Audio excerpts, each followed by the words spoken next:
गंदगी में भी मुंह मारने वाले अधिकारी, कर्मचारी, ठेकेदार, जिम्मेदार प्रतिनिधियों पर भी सर्जिकल स्ट्राइक करने का समय आ गया है। हरियाणा के रेवाड़ी में शहर की जनता अपनी मां स्वरूप जन्मभूमि, कर्मभूमि को साफ सुथरा और सुंदर बनाने के लिए पूरी तरह से जागृत होती जा रही है। वह अपने स्तर पर निस्वार्थ समर्पण भाव से गंदगी नहीं फैलने या नहीं फैलाने का संकल्प लेकर चल रहे आई लव रेवाड़ी सफाई अभियान में भागीदार बनती जा रही है।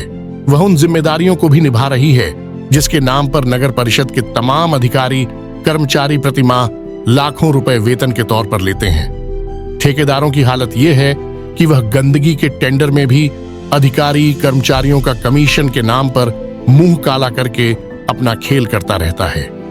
इसका एक और खुलासा सामने आया है। जिस ठेकेदार को कचरा उठाने के लिए डोर टू डोर कलेक्शन का टेंडर दिया हुआ था, उसके टेंडर को खत्म हुए काफी माह गुजर चुके हैं। नया टेंडर जारी करने की बजाय बेहद ही चालाकी से इसी ठेकेदार की समय अवधि को लगातार बढ़ाया जा रहा है। इस माह की 1 मई को इस ठेकेदार ने पेमेंट नहीं मिलने पर काम करने से मना कर दिया था। उसकी असल वजह भी सामने आ गई है।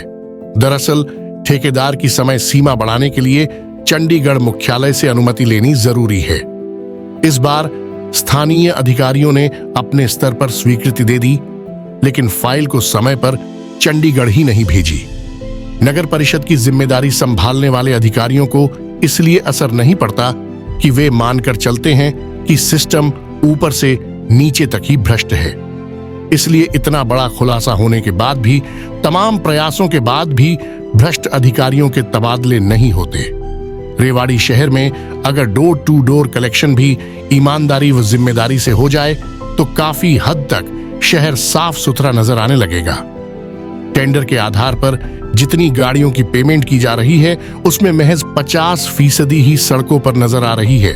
नगर परिषद में कुल सफाई कर्मचारियों में 50 से 75 तो अधिकारी, कुछ नगर पार्षदों व असरदार नेताओं के घरों लगाए हुए हैं।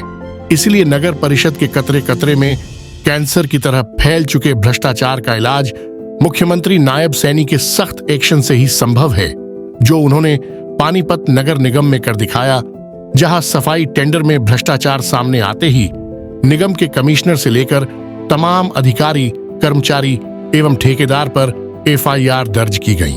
रेवाड़ी में सफाई अभियान के सूत्रधार विधायक लक्ष्मण यादव भी सार्वजनिक तौर पर कह चुके हैं कि नगर परिषद संक्रमण दौर से गुजर रहा है। वे जिस भी कार्य को छूते हैं उसमें बदबू के अलावा कुछ नहीं मिलता। रेवाड़ी की जनता को लानत है ऐसे अधिकारी, कर्मचारी, ठेकेदार, नगर पार्षद एवं उच्च ओहदों पर बैठे जनप्रतिनिधियों पर, जो गंदगी में भी भ्रष्टाचार की बदबू फैलाकर अपने परिवार के सदस्यों एवं खुद को अंदर से सड़ाते जा रहे हैं। वे भूल जाते हैं कि इस सृष्टि पर सफाई का कार्य सबसे बड़े धर्म और पुण्य की श्रेणी में आता है, जिसकी सबसे बड़ी प्रेरणा गुरुद्वारा है, जहां कई हजार करोड़ों के मालिक और अच्छा खासा रसूख रखने वाले भी अपने शरीर के भीतर की गंदगी को धोने के लिए इस पवित्र स्थान पर आने वाले लोगों के जूतों की पॉलिश करते हैं। झूठे बर्तन धोने से लेकर पूरी तरह से सफाई व्यवस्था बनाए रखते हैं।